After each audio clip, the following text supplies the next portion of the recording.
Good afternoon, I'm Karen Holmes Ward. Later in the program, recognizing a local Army vet who broke barriers in the field of meteorology. But first, the incoming administration's promises of immigration enforcement and mass deportations of undocumented immigrants are causing real fear in many communities and concerns over family separations. The suggestion that up to 1 million people a year could be forced to leave this country leaves many questions unanswered. Immediately upon taking the oath of office, I will launch the largest deportation program in American history. Former Immigration and Customs Enforcement Director Tom Homan, who carried out one of the most controversial border policies during Trump's first term, is set to return to the White House. The president-elect announced Homan will serve as border czar, tapped to fulfill Trump's campaign promise. We're concentrating on public safety threats and national security threats first, and we're going to have to be very transparent. I'm worried about how they're going to go about it, whether they're going to try and use the military, which is flatly illegal in our view, and who's going to be caught up in it. As ICE director, Homan led the zero-tolerance policy that separated parents from their children at the border. The ACLU estimates between 500 to 1,000 families have yet to be reunited. When asked if there's a way to carry out mass deportations without separating families, Homan said this. Of course there is. Families can be deported together. And joining us today are Sarah Sherman Stokes. She's the Clinical Associate Professor at Boston University School of Law and Associate Director of the Immigrants' Rights and Human Trafficking Clinic, and Claudia Green, Executive Director at English for New Bostonian. Sarah, I want to start with you. The president-elect has repeatedly said he will carry out, quote, the largest deportation effort in American history, unquote. With what we know now at this point, how do you see this being carried out? Thank you so much for the question, and thank you for having us. I think we have to take the president at his word. He is going to try to follow through on his campaign promise, probably invoking the Alien Enemies Act of 1798, which was most recently used during World War II to round up and intern Japanese Americans, a real dark stain in our history. And the broad language in that law probably may allow him to at least try to suggest that there's an invasion.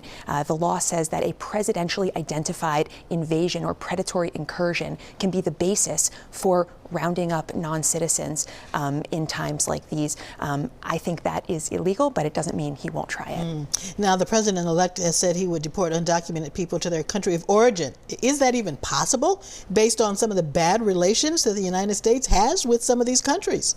I mean, look, whether or not the incoming president's plans are feasible, it doesn't mean he won't try. And I think that's the hallmark of his first presidency, and it will probably be the hallmark of his second, which is to sow seeds of chaos, fear, and anxiety, which will cause irreparable harm in immigrant communities, regardless of the ultimate outcome. Now, Claudia, what are some of the fears and concerns that you're hearing from program participants since the election? Students are asking a lot of questions. They're nervous. The stress level is high. They're asking, will they be sent back to countries like Haiti and Venezuela and El Salvador, where the political and gang violence threatens their very existence, and that's why they've come here.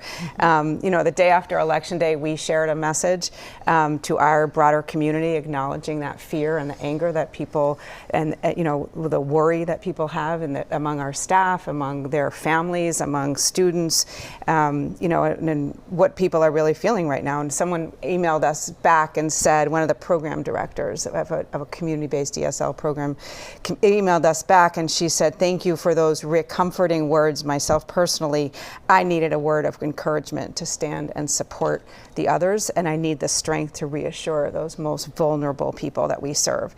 And they're panicked, and some already drove to Canada because they didn't know what would happen. Yeah, I understand the Google searches for moving to Canada have been way up. So, Claudia, deportations are not really new. Presidents Barack Obama and Joe Biden administration also deported millions of people during their terms. But why is this different? Why does this feel different? I think that the very strong anti-immigrant, the rhetoric targeting immigrant communities, specifically in the media, and I think the threat of of mass deportations, of just rounding up communities, of doing doing workplace raids, I think that's instilling fear in people. And the best that we can do is to get information out, to get information and let people know what's good and what's real, what's not real, and arming them with information about know your rights and how to take care of your family. Now, the Center for Immigration Studies estimated that the number of undocumented migrants living in Massachusetts is about 335,000 people. Governor Maura Healey and Massachusetts Attorney General Andrea Campbell, Boston Mayor Michelle Wu have all said they're not planning to help the administration's deportation plan. But Sarah, what can they do, especially given that local shelters are already over capacity? Right. So I'm happy to hear that local officials here in Massachusetts are not going to lend a hand to the Trump administration. But immigration law is federal, which means that the federal government has the authority to carry this out with or without the cooperation of the states. However, there are things that the federal government can do between now and January 20th to shore up support and protection for immigrants. We can redesignate TPS, temporary protected status, for a number of countries and a number of people to protect them. We can provide additional legal pathways for those that have DACA. We can redirect state resources to more shelters. We have the money in this state. We are one of the richest states in the country. We have the money. It's just about where we distribute it. And so we can support immigrant communities. And now is the time to invest in immigrant communities in a big way. I also just want to say one final thing, which is that the Trump administration is going to try to vastly expand the number of people who are detained in this country. Here in Massachusetts, we have one remaining ICE contract with the Plymouth County Correctional Facility. State leaders in Massachusetts could cancel that contract and make it impossible to expand the number of beds used to detain and deport non-citizens. That's a positive step we could take. All right, Claudia, about what percentage of your students are undocumented? We don't capture that information. We don't ask. Immigrants have many different statuses in this country.